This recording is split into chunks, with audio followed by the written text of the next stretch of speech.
First thing I saw Foolio laid up, I thought it was a car until I looked up, saw the bullet holes, and I saw Zay covered in blood yelling. Tears streamed down faces across the courtroom as Theo's cousin took the stand, his voice trembling as he tried to recount those final, haunting moments. Emotion cracked through his words as he revealed what Foolio had uttered before collapsing, words that gripped the room in stunned silence. But what came next, his chilling confession, left even the judge momentarily frozen. The entire courtroom seemed to hold its breath on that October 22, 2025 morning.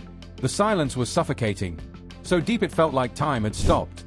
This wasn't just another proceeding inside the Hillsborough County Courthouse in Tampa, Florida. It was a day that would burn itself into the memories of everyone who witnessed it. A day when human grief clashed with the unrelenting weight of truth. The case had drawn national attention, sparking conversations about gang warfare, drill rap culture, and the tragic fallout of a feud that had consumed Jacksonville streets for more than 10 years. The man now testifying was Norris, the cousin of slain rapper Julio Foolio, whose real name was Charles Andrew Jones too. Norris wasn't just another name on the witness list, he was a survivor. He had been inside that black Dodge Charger on June 23, 2024, when masked gunmen emerged from the shadows of a Tampa hotel parking lot and unleashed what prosecutors would later call a relentless storm of bullets. He wasn't just a witness to violence, he had lived it. He had seen his cousin, his blood, his friend, in those final, chaotic moments that would haunt him forever. And now, over a year later, he was being forced to relive every horrifying detail in front of a jury, the cameras, and the world. As Norris began his account, his trembling voice carried the weight of a memory no one should ever have to revisit. It was immediately clear, this testimony would be unlike any other. It wouldn't be clinical or detached. It would be raw. It would be devastating. It would be real. Norris spoke of that night in the Dodge Charger, a night meant for joy, celebrating Theo's 26th birthday. A night that should have been filled with laughter, but instead became the last one his cousin would ever see. So you fell asleep after that, after he came back to the car, or you started dozing? Yes. Okay. Do you remember being woken up at some point, or woke up? Yes. When the car hit, I don't remember exactly what it hit, but the car hit something that woke me up. The chaos in those first moments must have been unbearable. Imagine waking suddenly, your mind fogged with sleep, only to sense something horribly wrong. Norris testified that at first, he thought they had crashed, that the jolt and confusion were from an accident. His mind desperately searched for logic, for something ordinary to explain the terror. But that illusion shattered instantly. As clarity returned, the truth hit like a punch to the chest. What he saw wasn't the aftermath of a collision. It was carnage. Bullet holes ripped through the metal around them, dozens of them, transforming their car into a death trap. The realization struck with horrifying force. This was no accident. This was an ambush. A setup. A meticulously planned hit designed to end lives. And amid the chaos was Xavier "Zake" Edwards, the driver, another survivor. Norris described looking over and seeing him drenched in blood, screaming, an image that would forever be burned into his memory. Xavier Edwards? Yes. You saw him covered in blood? Yes. All right, so let me talk to you about Xavier Edwards. I don't know if we talked about him yet. So Xavier Edwards was also there at the clubs with you all? Yes. And he was driving the Dodge Charger coming from the clubs to the hotel? The blood that covered him, the sheer panic of the moment, all of it painted a picture of absolute terror. Edwards, who had been shot in the arm and shoulder, was somehow still conscious, still trying to process what had happened, still trying to survive. Is he saying anything at that point? Yes, he was yelling. What was he yelling? And you can say exactly what he said. Yes, he was yelling like shit. As the prosecutor pressed on, asking Norris to detail his own injuries, the brutal truth of what happened inside that car began to unfold piece by piece. Norris revealed something that would become a key element in understanding just how close he had come to dying himself, and how utterly senseless the violence was. It was the randomness of it all. Bullets tearing through glass, metal, and flesh without precision, without purpose, without mercy. They don't choose targets, they simply destroy whatever stands in their path. Norris had been lying on his side when the gunfire erupted, half asleep, unaware, unprotected. In that vulnerable position, one bullet found him, ripping through his arm near the shoulder. When the prosecutor asked if he still bore the scar from that night, his quiet, trembling yes carried more weight than 100 words. That scar wasn't just a wound. It was a permanent reminder, a mark that would forever tie him to that night in the parking lot. Every time he saw it in the mirror, every time someone asked about it, every time his hand brushed across it, he was right back there again, hearing the gunfire, feeling the fear. Then came the question, are those photos of you in the hospital? The prosecutor's words, simple yet piercing, forced Norris to confront images of himself at his most broken. blooded, helpless, barely alive. That was the breaking point. The composure he had fought to maintain through hours of questioning finally shattered. Tears poured down as the emotion he tried so hard to suppress took over completely. The floodgates opened, years of trauma, grief, and shock spilling out before everyone in that courtroom. Judge Patterson, recognizing the humanity in that moment, intervened with compassion.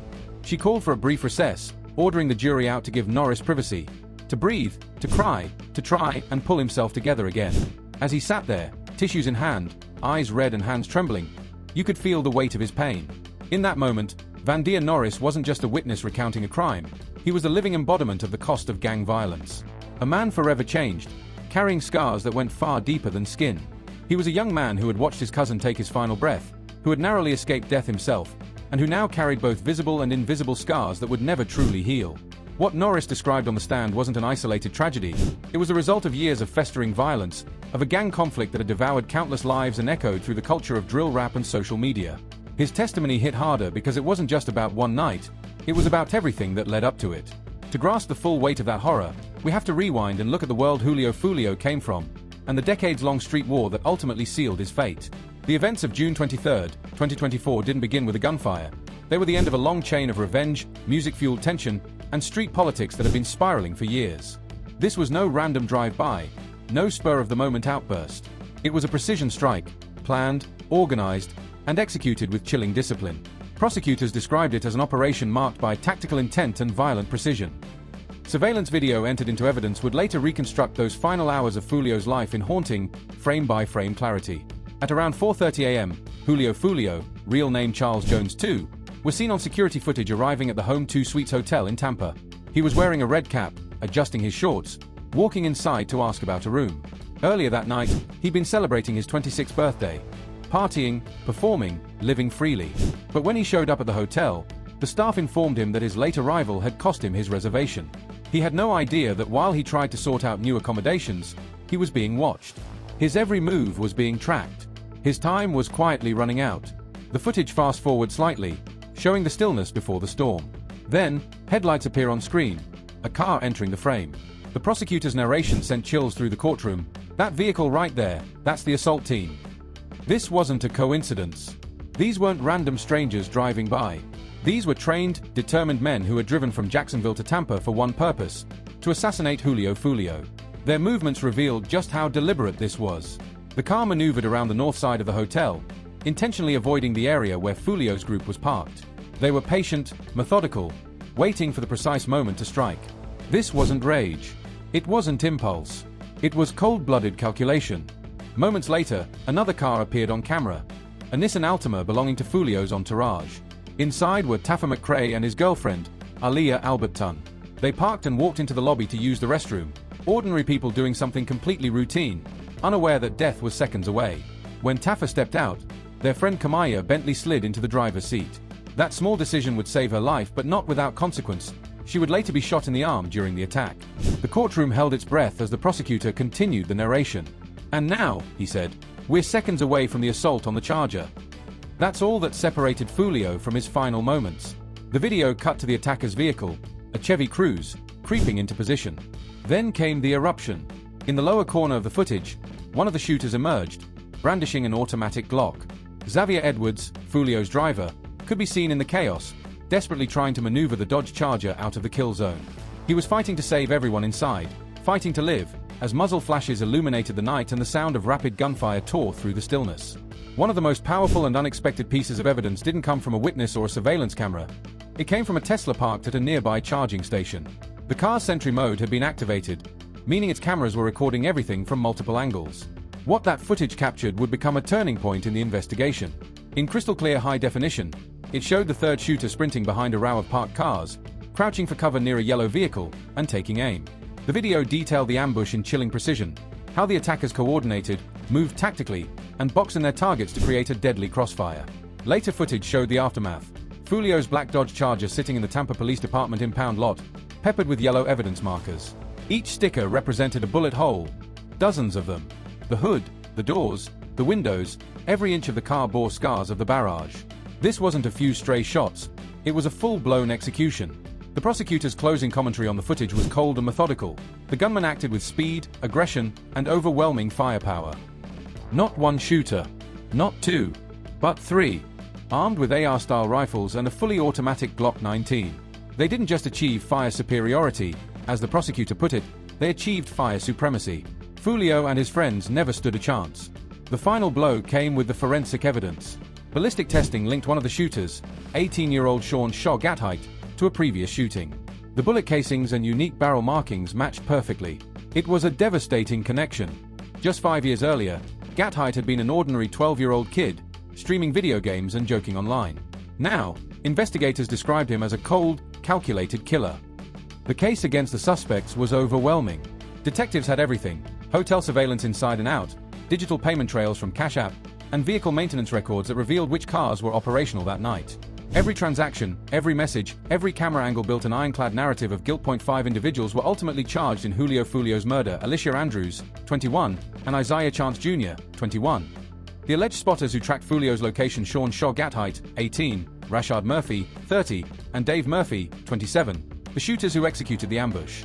The trial has remained under tight security, with prosecutors requesting that several witnesses, including survivors, testify with their faces concealed. The stakes are high, the fear is real, and the courtroom remains a tense reminder that this wasn't just another headline. It was a coordinated act of violence that shook an entire city. A shadow of vengeance looms over the courtroom, an unspoken acknowledgement that while justice crawls forward inside those walls, the violence that gave birth to this tragedy still burns hot in Jacksonville's streets. To understand how that June 23, 2024 ambush in a Tampa parking lot became inevitable, you have to look back at the decade-long war that shaped it. This wasn't just one night, it was the culmination of years of bloodshed between rival factions, KTA 6 Block and ATK 1200, a feud that had been raging since the mid-2010s. Dozens dead, countless families destroyed. What began as neighborhood rivalries and personal vendettas escalated into an all-out conflict, fueled by ego, revenge, and notoriety. This war didn't just live in the streets, it thrived online and in the music itself. Drill rap became both the soundtrack and the scoreboard of violence, where every diss and every lyric carried real-life consequences. When news of Julio Foolio's death broke, rapper Boosie captured the bleak mindset of that world perfectly. "I ain't think nothing," he said. "That's how it go, man. When you at war, people die." There was no shock, no outrage, just a weary acceptance. In that life, death isn't unexpected, it's anticipated. Boosie's blunt observation cut to the harsh truth. In this game, you protect your leaders, because once your big dog falls, the whole pack crumbles. And that's exactly what Foolio was, the big dog. The face of his side. The most visible, successful, and influential figure in his crew. Eliminating him wasn't just revenge. It was a calculated strike meant to destabilize his entire organization. What made his death even more tragic was how preventable it seemed. Foolio had survived multiple attempts on his life, including a prior shooting where he was hit in the foot. After that, most people would have gone quiet, moved more cautiously, tightened security. But Foolio did the opposite. He stayed active, posting his birthday plans on Instagram, inviting fans to DM him for the location. It was a fatal mix of fame and fearlessness.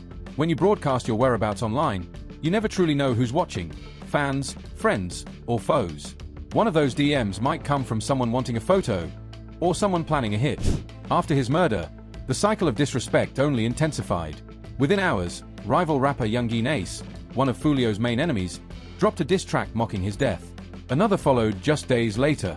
Even more surreal, Foolio's Instagram page continued posting after his passing, taunting rivals, replying to comments as if he was still alive.